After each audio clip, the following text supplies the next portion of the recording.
ತ್ರಿಶಂಕುವಿನ ಕ್ರೋಧಪೂರ್ಣವಾದ ಮಾತುಗಳನ್ನು ಕೇಳಿ 100 ಮಂದಿ ವಸಿಷ್ಠ ಪುತ್ರರು ರಾಜನಿಗೆ ಹೇಳ್ತಾರೆ, ಸತ್ಯ ಸಂಕಲ್ಪನಾದ ಗುರುವಿನಿಂದ ನೀನು ತಿರಸ್ಕೃತನಾಗಿದ್ದಿ.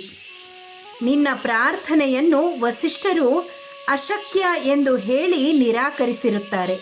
ಹೀಗಿರುವಾಗ ಅವರ ಮಾತನ್ನು ಉಲ್ಲಂಘಿಸಿ ಬೇರೆಯವರ ಆಶ್ರಯವನ್ನು ಹೇಗೆ ತಾನೇ ಪಡೆಯುವೆ? ನೀನೇ ಹೇಳಿದಂತೆಯೇ ಇಕ್ಷ್ವಾಕು ವಂಶದವರೆಲ್ಲರಿಗೂ ಪುರೋಹಿತರಾದ ವಸಿಷ್ಠರೇ ಶರಣ್ಯರು ಮತ್ತು ಅವರೇ ಶ್ರೇಷ್ಠರಾದಂತಹ ಆಚಾರ್ಯರು. ಸತ್ಯವಾದಿಗಳಾದ ಅವರ ಮಾತನ್ನು ಉಲ್ಲಂಘಿಸಿ ನಡೆಯಲು ಖಂಡಿತವಾಗಿಯೂ ಶಕ್ಯವಿಲ್ಲ. ಸಕಲ ಸಾಮರ್ಥ್ಯ ವಿಶಿಷ್ಟರಾದ ಸರ್ವಜ್ಞರಾದ ವಸಿಷ್ಠ ಮಹರ್ಷಿಗಳೇ ಯಜ್ಞವನ್ನು ಅಶಕ್ಯ ಎಂದು ಹೇಳಿರುವಾಗ ಅಂತಹ ಮಹಾಯಜ್ಞವನ್ನು ಮಾಡಿಸಲು ನಾವಾದರೂ ಹೇಗೆ ಸಮರ್ಥರಾದೆವು? ನೀನಿನ್ನೂ ಏನೂ ತಿಳಿಯದ ಮೂರ್ಖನಾಗಿದ್ದಿ. ವಸಿಷ್ಠರು ಆಗುವುದಿಲ್ಲ ಎಂದು ಹೇಳಿದ ಈ ಯಜ್ಞ ಮಾಡಲು ಪುನಃ ಪ್ರಯತ್ನಿಸದೆ ನಿನ್ನ ರಾಜಧಾನಿಗೆ ಹಿಂದಿರುಗು.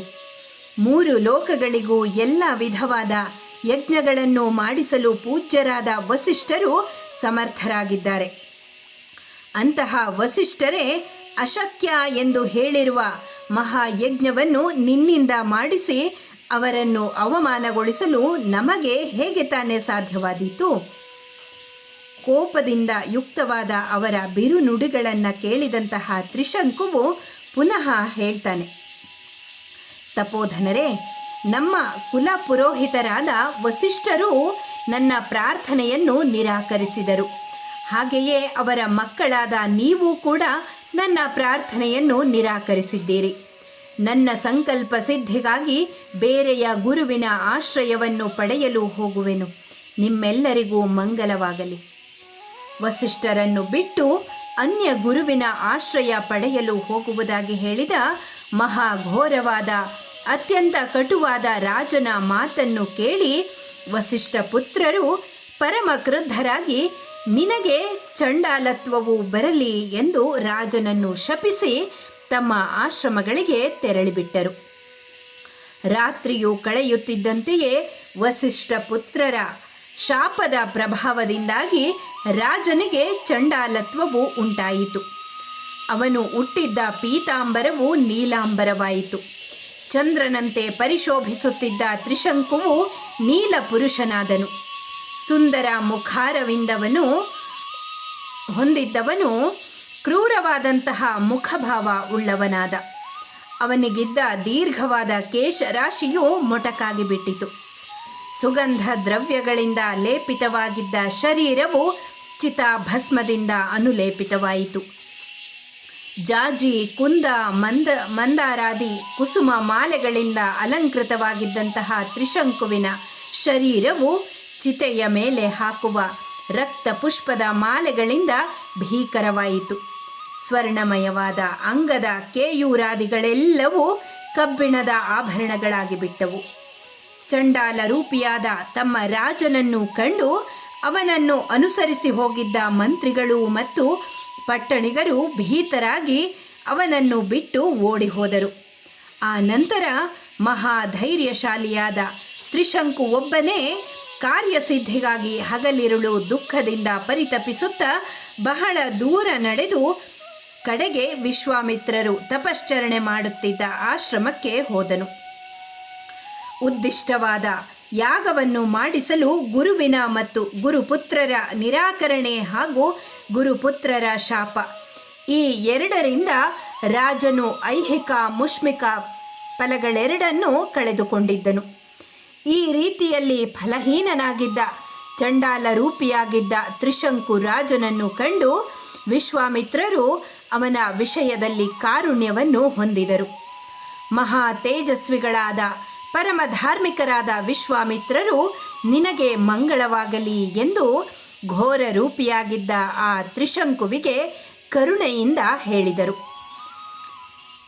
ಅಯೋಧ್ಯಾಧಿಪತಿಯೇ, ನೀನು ಇಲ್ಲಿಗೆ ಆಗಮಿಸಿರುವ ಕಾರಣವಾದರೂ ಏನು? ಯಾರ ಶಾಪದಿಂದಾಗಿ ನಿನಗೆ ಚಂಡಾಲತ್ವದ ಪ್ರಾಪ್ತಿಯಾಗಿದೆ? ಎಲ್ಲವನ್ನೂ ವಿವರಿಸಿ ಹೇಳು. ವಿಶ್ವಾಮಿತ್ರರ ಕರುಣಾರಸಪೂರಿತವಾದ ಮಾತುಗಳನ್ನು ಕೇಳಿ ಚಂಡಾಲತ್ವವನ್ನು ಹೊಂದಿದ್ದ ವಾಕ್ಯಜ್ಞನಾದಂತಹ ತ್ರಿಶಂಕುವು ಕೈ ಮುಗಿದು ವಾಕ್ಯ ಕೋವಿದರಾದ ವಿಶ್ವಾಮಿತ್ರರಿಗೆ ಹೇಳ್ತಾನೆ, ನನ್ನ ಪುರೋಹಿತರಾದಂತಹ ವಸಿಷ್ಠರಿಂದಲೂ ಮತ್ತು ಅವರ ಪುತ್ರರಿಂದಲೂ ನಾನು ತಿರಸ್ಕೃತನಾಗಿಬಿಟ್ಟೆ. ನನ್ನ ಇಚ್ಛೆಯನ್ನು ಪೂರ್ಣ ಮಾಡಲು ಶಕ್ಯವಿಲ್ಲವೆಂದು ಹೇಳಿ ನನ್ನನ್ನು ತಿರಸ್ಕರಿಸಿದರು. ಅದರಿಂದ ನಾನು ವಿಫಲನಾದುದು ಮಾತ್ರವಲ್ಲ, ಭ್ರಷ್ಟನೂ ಆಗಿಬಿಟ್ಟೆ. ಫಲವನ್ನು ಉದ್ದೇಶಿಸಿ ಸಾಧನೆಗೆಂದು ಹೋದ ನಾನು ಅದಕ್ಕೆ ವಿರುದ್ಧವಾದ ಫಲವನ್ನು ಪಡೆಯಬೇಕಾಯಿತು. ಸಶರೀರನಾಗಿಯೇ ಸ್ವರ್ಗಕ್ಕೆ ಹೋಗಬೇಕು ಎಂಬ ಅಭಿಲಾಷೆ ಉಂಟಾಯಿತು. ಅದಕ್ಕಾಗಿ 100 ಯಜ್ಞಗಳನ್ನು ಮಾಡಿದೆ.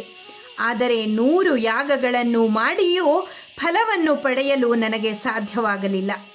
ನಾನು ಹಿಂದೆಂದೂ ಸುಳ್ಳಾಡಿದವನಲ್ಲ, ಮುಂದೆಯೂ ಆಡತಕ್ಕವನಲ್ಲ. ಎಂತಹ ಕಷ್ಟ ಪರಿಸ್ಥಿತಿಯಲ್ಲಿಯೂ ಸ್ವಧರ್ಮವಾದ ಕ್ಷಾತ್ರ ಧರ್ಮವನ್ನು ಪರಿಪಾಲಿಸುತ್ತಿರುವೆನು. ಈ ವಿಷಯವನ್ನು ಕ್ಷತ್ರ ಧರ್ಮದ ಮೇಲೆ ಆಣೆ ಇಟ್ಟು ಹೇಳುತ್ತೇನೆ. ಅನೇಕಾನೇಕ ಯಜ್ಞಗಳನ್ನು ನಾನು ಮಾಡಿದ್ದೇನೆ. ಪ್ರಜೆಗಳನ್ನು ಧರ್ಮದಿಂದ ಪರಿಪಾಲಿಸಿದ್ದೇನೆ. ಮಹಾತ್ಮರಾದ ಗುರುಜನರನ್ನು ಸದ್ಗುಣ ಸದಾಚಾರಯುಕ್ತವಾದ ಸತ್ಕಾರದಿಂದ ಸಂತೋಷಗೊಳಿಸಿದ್ದೇನೆ. ಸದ್ಧರ್ಮಾಚರಣೆಯಲ್ಲಿ ನಿರತನಾಗಿ ಸಶರೀರನಾಗಿ ಸ್ವರ್ಗಕ್ಕೆ ಹೋಗಲು ಕಾರಣಭೂತವಾದ ಯಜ್ಞವನ್ನು ಮಾಡಲು ಬಯಸಿದ ನನ್ನ ವಿಷಯದಲ್ಲಿ ಮಹಾತ್ಮರಾದ ಗುರುಜನರು ಸಂತೋಷವನ್ನು ಹೊಂದಲಿಲ್ಲ. ನನ್ನ ಈ ಅನುಭವದಿಂದ ಮನುಷ್ಯ ಪ್ರಯತ್ನಕ್ಕಿಂತಲೂ ದೈವ ಬಲವೇ ಹೆಚ್ಚಿನದು ಎಂಬ ನಿರ್ಧಾರಕ್ಕೆ ಬಂದಿದ್ದೇನೆ.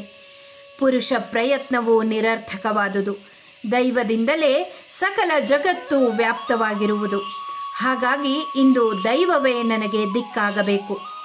ಅತಿ ದುಃಖಿತನಾಗಿರುವ ದಯಾಮಯರಾದ ನಿಮ್ಮ ಅನುಗ್ರಹವನ್ನು ಅಭಿಲಾಷಿಸಿ ಬಂದಿರುವ ಕಾರ್ಯಸಿದ್ಧಿಗೆ ದೈವಾನುಕೂಲದಿಂದಲೂ ವಂಚಿತನಾಗಿರುವ ನಿರ್ಭಾಗ್ಯನಾದ ನನಗೆ ನೀವು ಅನುಗ್ರಹ ಮಾಡಲು ಸಮರ್ಥರಾಗಿದ್ದೀರಿ. ನಿಮ್ಮನ್ನು ಬಿಟ್ಟರೆ ನನಗೆ ಬೇರಾರೂ ರಕ್ಷಕರಿಲ್ಲ. ಹಾಗಾಗಿ ನಿಮ್ಮನ್ನು ಬಿಟ್ಟು ನಾನು ಬೇರೆಯವರ ಆಶ್ರಯವನ್ನು ಪಡೆಯಲು ಹೋಗುವುದಿಲ್ಲ.